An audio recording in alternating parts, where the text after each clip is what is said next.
Të nderuar shikues, përshëndetje, do jemi së bashku në edicionin informativ këtu në ekranin e kanalit 7, ku ndër të tjera do të ndiqni. Rrëzohet kërkesa e Ilir Metës për të liruar nga qelia, vijojnë gjykimi në themel ndaj ish-presidentit për plasje në seancë. Rama thotë se Shqipëria është lider në prokurimet publike, akuzon opozitën se synon të pengojë integrimin, por gjet Berisha procesi është bllokuar nga BE. Policia e Korçës arreston një kirurg u kallëzua për abuzim seksual nga pacientja 21 vjeçare, drejtoria e Spitalit Rajonal vendos pezullimin e mjekut nga detyra. Dy hyrjet e reja trazon ujërat në fermën e VIP-ave, sonte në mbrëmje publiku do të vendosë kë do të shpëtojë mes 4 konkurrentëve që janë në televotim.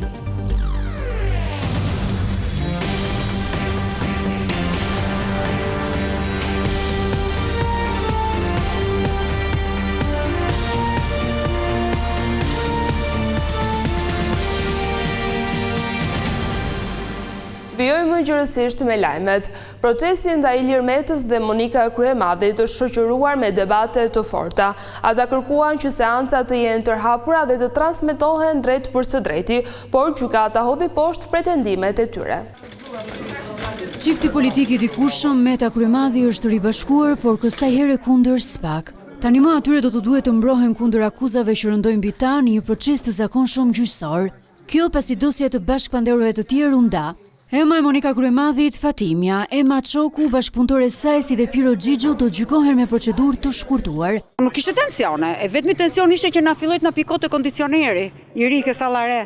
Ishim lloku tubat. Bëhet fjalë për operacionet shëndetësore të vajzës time dhe të mia, një operacion të zotit Meta, që edhe ato kanë qenë të deklaruara. Ilir Meta në familje për fatin e tij të mirë, por edhe për fatin e tij të keq.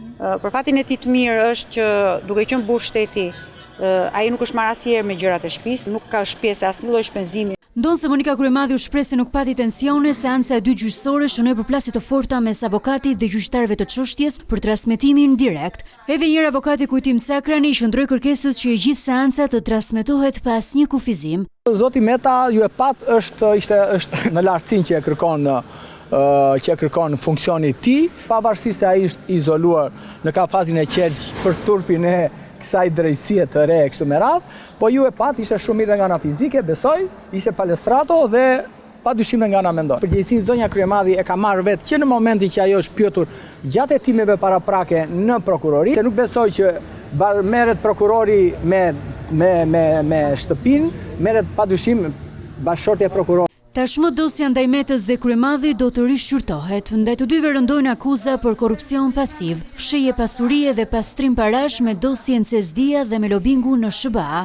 Më herët gjykata rrëzoi dhe kërkesën e Ilir Metës për lirimin e tij nga qelia.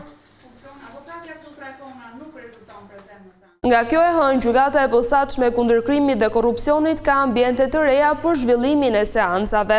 Sallat janë rindërtuar duke u bazuar te modeli amerikan që jep më shumë solemnitet procesit gjyqësor. Përrurohen ambientet e reja të gjykatës antikorrupsion. Sallat e gjykimit janë konceptuar sipas modelit amerikan, teksa drejtuesi i kësaj gjykate, Erjon Bani, thotë se ky transformim nuk është luks, por domosdoshmëri institucionale dhe përgjegjësi ndaj qytetarit. Drejtësia është para së gjithash një shërbim për qytetarin. Gjykata nuk ekziston për veten e saj, ajo ekziston për qytetarët, për palën të proces, për publikun dhe për shtetin e së drejtës. Prandaj, mënyra se si qytetari hyn në gjykatë, si pritet, si dëgjohet, si trajtohet është pjesë e vetë zgjidhësisë së drejtësisë. Ambienti ku jepet drejtësia nuk është element ansor. Ai është pjesë e mesazhit të drejtësisë. Një sallë dinjitoze, një urdhë i rregullt, një zyrë funksionale, një hapësirë e rregullt të organizuar mirë jeton qytetarit se institucioni e respekton, se procesi ka solemnitet dhe ligji ka autoritet. I pranishëm ishte ministri i drejtësisë Toni Gogu, i cili e vendosi investimin në kontekstin e reformës së drejtësisë dhe të fazës përmbyllëse të negociatave të Shqipërisë me Bashkimin Evropian për kapitullin 23. Po ashtu ai u ndal edhe te debati publik mbi masat e sigurisë në sallat e gjykimit, duke theksuar nevojën për balans midis sigurisë dhe respektimit të standardeve europiane të drejtave të njerëzit. Gjykatat që trajtojnë krimin e organizuar, siç është kjo gjykatë, apo çështje me rrezikshmëri të lartë, kanë nevojë për siguri dhe duhet ta kenë sigurinë. Por po aq e vërtetë është edhe detyrimi që çdo masë sigurie, siç edhe gjykata e lartë vendosi së fundmi duhet të ketë proporcionalitetin e vet, funksionalitetin e vet, po dhe përputhshmërinë me standardet e të drejtave të njeriut që ju kryetar me shumë përpikmëri e parashtruat. Në gjykatën e posaçme u rikonstruktuan 4 salla gjykimi, 2 holle të gjykatës dhe 16 zyra gjyqtarësh. Prezent kanë qenë dhe përfaqësues të ambasadës amerikane. Kryeministri Edi Rama tha se Shqipëria është vend lider në rajon për sa i përket prokurimeve publike. Sipas tij, ministrat nuk kanë asnjë lidhje me tenderat dhe procedurat do të zhvendosen gradualisht te pushteti vendor. Puna e bërë nga Shqipëria për prokurimet publike, sipas kryeministrit Edi Rama, është vlerësuar me nota pozitive nga Bashkimi Evropian. Sa i përket kësaj fushe, nënvizoi Rama, vendi ynë cilësohet si pjesë e Unionit, pasi Brukseli nuk ka dhënë piketa të ndërmjetme. Ne në prokurimet publike jemi tani më një vend antar i Bashkimit Evropian. Në këtë fushë nuk ka piketë të ndërmjetme. Kryeministri u shpreh më tej se synohet që tenderat të mos bëhen më në ministri, por të zhvendosen tek pushteti vendor. Pra, ministrit dhe ministrat nuk kanë më asnjë lidhje me tenderat, të spostohen hap pas hapi edhe nga agjencitë kryesore, por edhe nga pushteti vendor. Në konferencën për mediat, kreu i qeverisë preku dhe çështjen e raportit të IBAR, për të cilin u shpreh se vendi ynë nuk është pjesë e tryezës, por në emrin ton negocion Komisioni Evropian.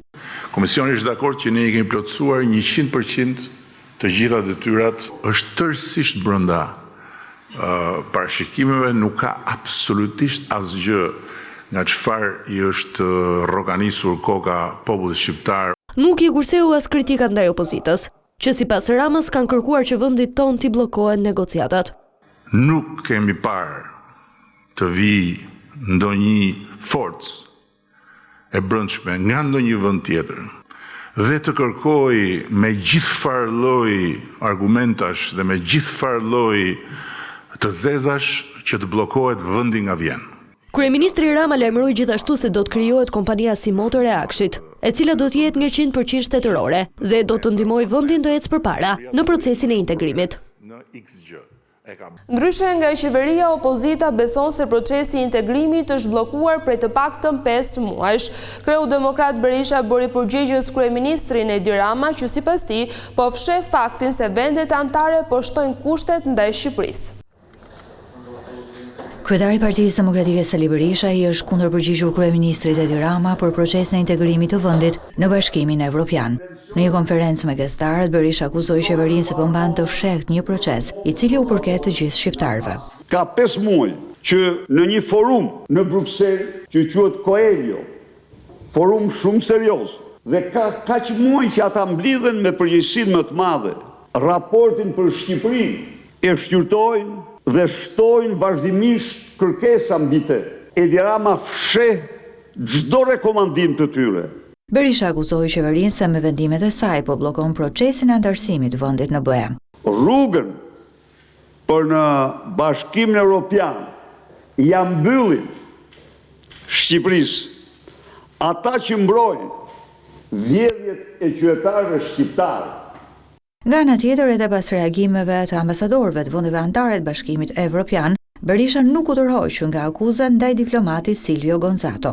Unë kam respektin më të madh dhe simpatin më të madhe për Komisionin Evropian, për ambasadorët, për përfaqësues të vendeve anëtare, por në mënyrë absolute nuk ka dhe nuk mund të ketë gjë në botë që më pengon mua të denancoj atë çka unë e konsideroj të papajtueshme, të padrejtë. Një ditë më parë, të gjithë ambasadorët e vendeve anëtare të BE-s të akredituar në Tiranë reaguan kundër Sali Berishës, duke mbrojtur ambasadorin Silvio Gonzato.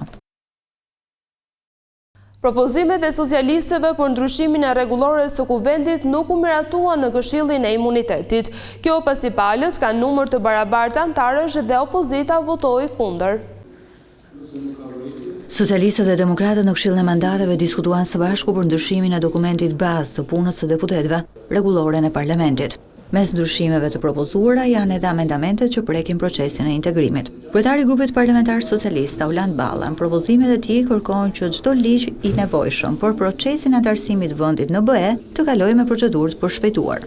Kush është arsyeja E para, bëjmë një diskutim parim me njëri tjetrin.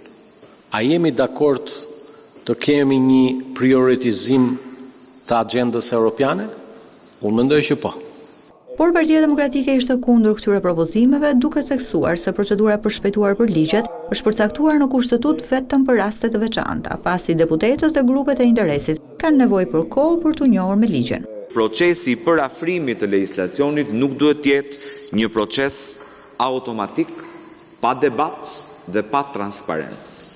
Niko Veleshi hodhi në votim në parim propozimet e socialistëve, por ato nuk u miratuan pasi Këshilli ka barazi antarësh mes mazhorancës dhe opozitës, e votat u ndanë 5 pro e 5 kundër. Në këtë situatë Këshilli Përrregulloren vendosi ta anullojë votimin e t'u jap kohë palëve të gjejnë konsensus për ndryshimet në rregulloren e kuvendit. Parlamenti u detyrua të ndryshojë rregulloren pasi gjykata kushtetuese shfuqizoi ndërhyrjet e bëra në shtatorin e vitit kaluar për ngritjen e 11 komisioneve të përhershme. Gjykata e ka lënë kohë kuvendit deri në 20 maj të miratojë ndryshimet, në të kundërt, mbledhjet e komisioneve do të jenë të palishme. Hantavirusi nuk përbën asnjë rrezik për Shqipërinë e përpasoj nuk ka asnjë masë kufizuese. E njëjta situatë është edhe në Europë, pasi virusi i zbuluar në anije transmetohet shumë rrallë nga njeriu te njeriu. Instituti i Shëndetit Publik siguron se nuk ka vend për panik në vendin tonë lidhur me rastet e hantavirusit. Autoritetet shëndetësore në një deklaratë për mediat thonë se rreziku për Shqipërinë dhe Europën mbetet shumë i ulët, ndërsa nuk ka kufizime për udhëtime apo tregtinë. Risku dhe për Shqipërinë dhe për kontinentin evropian është shumë i ulët.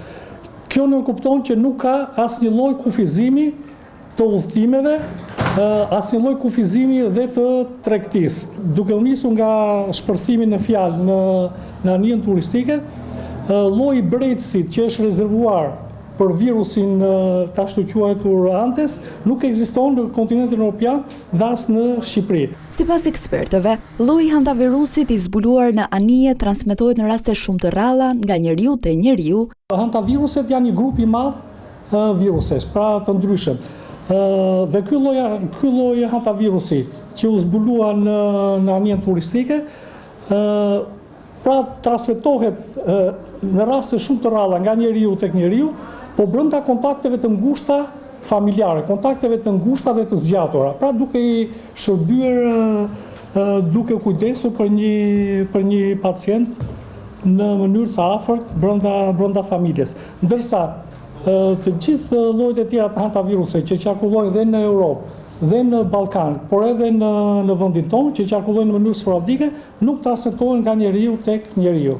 Megjithatë, ISHP siguron se janë shtuar monitorimet për raste të dyshuara dhe po shpërndahet gjithashtu informacion për personelin mjekësor për të identifikuar në kohë shenjat dhe simptomat, si dhe izolimin e çdo rasti të mundshëm.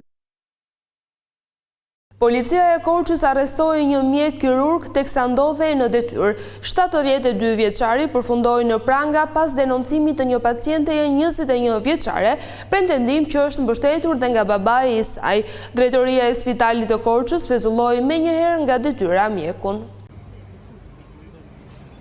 Një mjek i Spitalit Rajonal të Korçës është vënë në pranga nga policia pasi akuzohet se ka ngacmuar seksualisht një paciente 21 vjeçare. Arrestimi i Nikolaj Nunkës është bërë pas denoncimit të bërë nga vetë pacientja. 21 vjeçaria ishte dërguar në urgjencë për shkak të dhimbjeve të barkut dhe të vjellave, ndërsa pas kontrolleve mjekësore është vendosur të kryejë ndërhyrje për apandesit. Sipas kallëzimit të vajzës, thuhet se mjeku 72 vjeçar, si kirurgu i saj, e ka ngacmuar seksualisht duke prekur në pjesë intime me pretendimin e kontrollit mjekësor. E reja ka shtuar se nuk ka mundur të ketë prova filmike pasi doktori për herë kur hynte në dhomën e mjekimit i kërkonte të hiqte telefonin. Akuzat i ka puhuar edhe babai i saj. Kurse dje kishte vajtur kynë, kishte bërë veprime, e kishte thënë vajzën e deshe që ta puthe. Aty shpërthevi, vajza zmajti me. Po mirë me ke që babi ta, pse si theshe ti kur shikoj një dyshim na hy. Po jo babi ta s'desha të bëj një shertha. Edhe kështu në ato moment lajmërova policinë. Në atë kohë zbesim poshtë të nervozuar, kur zbritëm poshtë,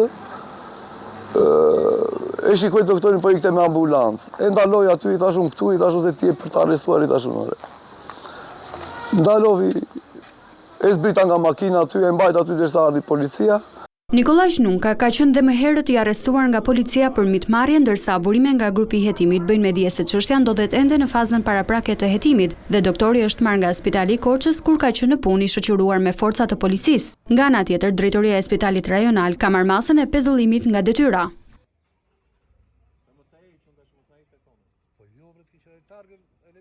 Një 71 vjeçar ka humbur jetën mëngjesin e kësaj të hënë në fshatin Dushk të Lushnjës.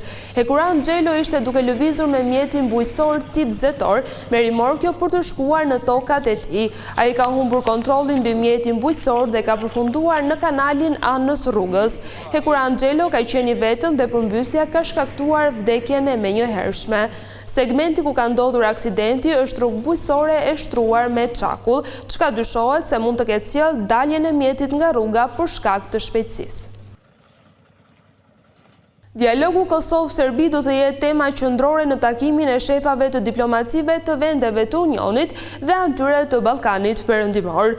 Ministrat e jashtëm do të diskutojnë gjithashtu edhe për reformat e ndërmarra nga vendet e Unionit drejt antarësimit. Ministrat e jashtëm të BE-s takohen sot me homologët e tyre të Ballkanit Perëndimor në Bruksel. Fokusi I diskutimeve pritet të jetë dialogu Prishtinë-Beograd. Përpara takimit, përfaqësuesja e lartë e Unionit, Kaja Kallas, u shpreh se zgjedhjet në Kosovë po e shtyn procesin e dialogut mes dy vendeve. Ne, në fakt, kishim planifikuar dialogun mes Beogradit dhe Prishtinës, dialog politik në nivel të lartë. Kishim pëlqimin e të dy liderëve nga Kosova dhe nga Serbia. Por tani po afrohen sërish zgjedhjet në Kosovë, gjë që natyrisht e shtyn procesin. Unë megjithatë po punoj veç e veç me të dyja palët që të mund të vazhdojmë me zbatimin e marrëveshjeve që tashmë janë në fuqi. Udhëheqësit e Kosovës dhe Serbisë janë takuar për herë të fundit në kuadër të dialogut për normalizimin e marrëdhënieve në shtator të vitit 2023. Bisedimet mes 27 shefave të diplomacive evropiane dhe 6 ministrave të jashtëm të vendeve të rajonit pritet të shërbejnë si hyrje për një debat të mëtejshëm mbi situatën në rajon, I cili do të zhvillohet po sot, por vetëm në nivel të ministrave të BE-s. Pritet që në takim të flitet edhe për përgatitjet e samitit BE Ballkani Perëndimor, që do të mbahet në qershor në Maltëzi. Sipas diplomatëve evropian, fokusi kryesor do të jetë forcimi I bashkëpunimit mes BE-s dhe rajonit, rritja e qëndrueshmërisë ndaj ndikimeve të jashtme, përafrimi me politikën e jashtme të BE-s, si dhe përmirësimi I marrëdhënieve mes vendeve të rajonit. Hyrja e dy konkurrenteve të reja duket se ka trazuar edhe më shumë ujërat në fermën e vipave. Sot në mbrëmje do të mësohet se cilin do të shpëtojë publiku mes 4 fermerëve që janë në televotim. Në fermën VIP gjithçka ka ndryshuar. Ditët e fundit kanë sjellë zhvillime të papritura, ku dinamika të forta kanë përmbysur rrjedhën e zakonshme të lojës. Pas eliminimit të Fabiolos, largimit të Gresës dhe hyrjes së dy vajzave, Kostana Moravës dhe Inida Gjatës, gara ka marrë një tjetër drejtim. Por pavarësisht largimeve, loja brenda fermës ka vijur mes fermerëve të tjerë, duke ruajtur gjithmonë fokusin tek qëllimi kryesor, fitoria e çmimit të madh. Një televotim I hapur prej ditës së premte për DJ Bujakën, Mozën, Blerinën, Sarën dhe Henrin I jep mundësi publikut të shpëtojë vetëm njërin prej tyre, ndërsa 4 të tjerët do të përballen me sfidën vendimtare mbrëmjen e sotme. Ferma VIP po hyn në fazën më të rëndësishme, me emocionet dhe tensionet që rriten çdo ditë, teksa çdo konkurrent përballet jo vetëm me sfidat fizike, por edhe me ato emocionale dhe sociale. Një tjetër vendim I rëndësishëm është ai I fatit të Indrit. Pas dëmtimit të tij gjatë një loje volejbolli, fermerët kanë në dorë deri sonte në mbrëmje për të vendosur nëse ai do të vijojë ose jo lojën. Kjo pasi Indri për disa ditë nuk do të kryejë dot sfidat fizike, të cilat janë një prej pikave kyçe të këtij formati. Secilit prej jush do t'i kërkohet të votoj po ose jo për qëndrimin e Indrit në garë. E ndërsa ora 21 po afron, spektakli sotëm që transmetohet live në Vision Plus, në 2 kanale të dedikuara si dhe live stream në YouTube, premton të japë zë të gjitha zhvillimeve të fundit. Po punoja në laptopin tim kur pash një haker.